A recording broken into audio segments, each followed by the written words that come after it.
Welcome to Straight to the Point. What is a project charter? Depending on the audience you speak with, if you're working, let's say, on your PMP or other type of project management certification, a project charter is best defined as that contract between a project sponsor and the project manager. It's going to be empowering your project manager to deliver on the expectations. It ensures that there's a very good understanding as to what each person's responsibility is. A project charter is objective, it is not subjective. The high-level details on the background, the purpose of the project, the scope, the schedule, and all the other details of a project plan are not subject to interpretation. Rather, there are detailed expectations as to what that project manager is supposed to deliver upon. Let's move on to a quick example of what a project charter looks like. What we have here is just one of many variations of what a project charter may look like. Depending on what the project management office, the PMO, may establish actually a set of standards, or project managers may have the freedom to develop what they believe is the criteria for a project charter. There's going to be so many different variations and cuts and slices as to what a project charter looks like, that this one I'm providing you may look entirely different to what you actually use. Well, we can see those control items in the top. So the project authorization, speaking to who's actually authorized this project. This could be a signature, this could be a body. The project ID could also be the project name, depending on the organization you're with. Sometimes they use numbers, they might use code names for a project. Other times they may just strictly use the actual name of the project.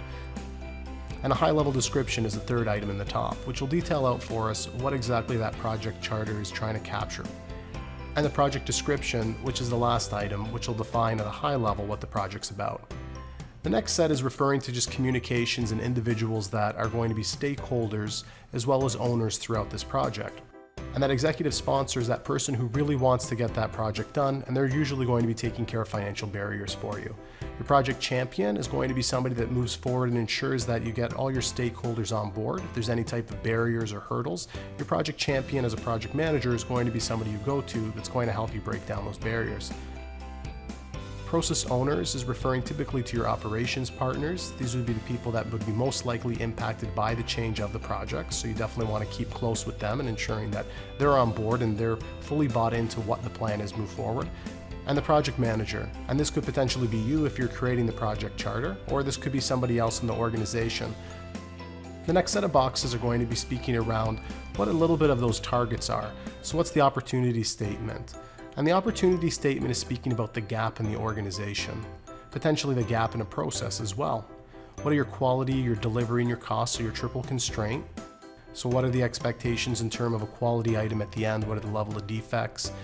When are you expecting to deliver? What is that end date?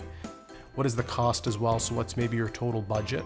And then regulatory and compliance. So this may speak about other barriers that you either have to take into consideration, or it could be actually what's driving your project. Potentially there might have been a new tax or a tariff that was introduced, or a different change into the law, so then you're actually going to have to provide some more rationale as to why the importance of this project is, but then also how it's supporting it. The last set of boxes on this project charter is speaking to the customer satisfaction statement, which is going to be speaking about how do you measure if your actual customers are satisfied by the delivery of this project. The current situation, which is going to be defining what your current state is. So very similar to maybe what your opportunity statement is, but a little bit more clarity as to what the current state is opposed to what the gap is. Your desired future state would be then where you see yourself operating in the future. So those changes, what they'll look like once they're implemented. And in a nutshell, that's what a project charter is like. At a very high level, there are many variations, but these are just some of the key elements you may take away.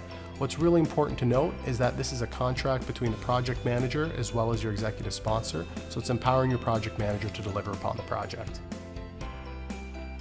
And we're done. That concludes this session. I hope this was helpful. If you have any questions or feedback, please feel free to leave them in the comments. If you like what you saw, please click like. If you don't like what you saw, feel free to click dislike too.